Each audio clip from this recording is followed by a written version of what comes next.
Then this is why I always say the thing like the state is like the mafia pretending to be the human rights organization. Yeah. I almost wish we could just remove the pretending to be the human rights organization and just deal with the mafia. Because once you recognize them as the mafia, look, you might be like, there might be another, you know, the state are not the only ones who initiate violence on people. There's people like robbers and muggers and, you know, like people who are thieves or whatever.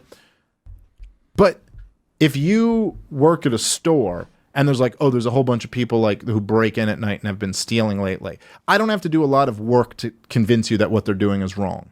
You know what I mean? It's like, we get it. The only question is, how do we deal with this? How do we stop them from doing this, right? So this is the dynamic that's unique with the state, is that you have to actually get people to realize that that's what's happening to them here, okay? But the dynamic with the state is that you work for them. They've got it in your mind that they work for you. I've heard people actually shout this at police officers before as they're getting fucked up. You know, you guys work for us. I know my rights. And then he tases that guy and he's on the ground like, oh yeah, do you? Do you know your rights? Oh, I can't hear you because you're wiggling around on the ground. You got the right to piss yourself. Yeah, right. It's like, but think about the dynamic there, that there's this human being screaming at someone else. I know what I was told about something that was written down on a piece of paper, as they yell at a guy with a gun who's just jacking them. It's like, oh, okay, that's a nice idea you have. Here's reality.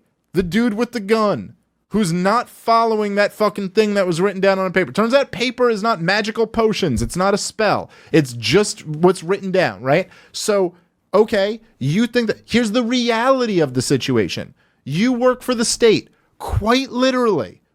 Quite literally. You go to work, produce, get compensated for that for that production, and then turn over part of what you've made to the state. You work for them in the most literal sense of the word. Everybody else who you meet in the market, they work for you.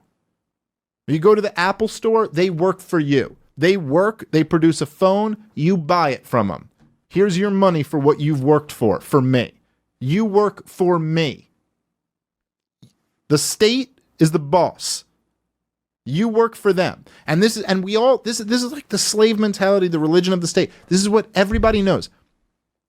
Any situation where you're dealing with the state, whether you're going to the IRS, the DMV, the TSA, it doesn't matter. You work for them. Are you ever greeted with a, hi, welcome to the TSA. How can we help you today? It's like, no. Through the scan, forward, back, computers out. You work for them. Go down to the DMV. Wrong line, that line. We need the other paper. You work for them. What are you going to do? Oh, you don't like it? You don't like that you have to take your shoes off and your belt off and someone's going to grab your balls? Okay, go. You're out. Then you can't fly. Oh, you want to go on another airline? We're there too. We're the monopoly. Only game in town. Or the DMV. Oh, you want a license? You want to fucking drive a car and not get thrown in a cage any random time we decide to pull you over? Okay, then you'll be here. You want to go to the other DMV? There is none. So deal with it. The IRS. That's it. Your money's mine. You fucked up, I'll ruin your goddamn life. That's all of them. That's the state. Any other situation, in a business situation, you're the boss. Go walk into a coffee shop. Hi, can I help you? Actually, you put too much milk in this. No problem, we'll get you another one. They work for you. You know the difference. Yet somehow you just take it from the state. We're fucking such snobs. In every other way. You go into a fucking if you go into a coffee shop and they bring you the wrong drink, you're like this fucking dickhead, like monarch all of a sudden. Excuse me.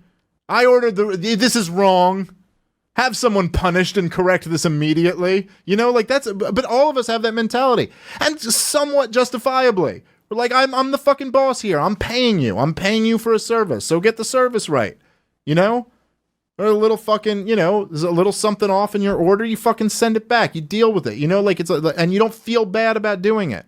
And then you walk in and let some fucking TSA agent fucking grope your kids in front of you and you go, well, you know, they're doing what they can to protect us.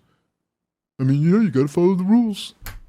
Hey, get the fuck out of here with this shit, man. This guy's got fired, but just think it through from your sense that these brave, noble warriors, the cops, are threatening now because they don't like that they have to play by the rules that everyone else would have to play by, except far, far worse. Believe me, far worse. If you owned a business and there was an unnecessary death that one of your employees was responsible for, you'd be fucking paying hundreds of thousands of dollars minimum. You'd be going through it. It's like, oh my God, did your friend get fired because he killed a guy? Oh, so now you don't want to do your job anymore? These are supposed to be the heroes? These guys fucking, by the way, their job isn't even that dangerous. Job isn't even that fucking dangerous, and you voluntarily signed up for it. Deal with it. You get solid pay, the best fucking medical benefits, and a pension. Who the fuck else gets that? Cry me a river. Any other situation, I'd be like, do your fucking job. But in this situation, I'm like, actually, please don't. Actually, please don't. Just fucking do the slow down thing again. It's fucking great. Believe me, we'll be fine with it.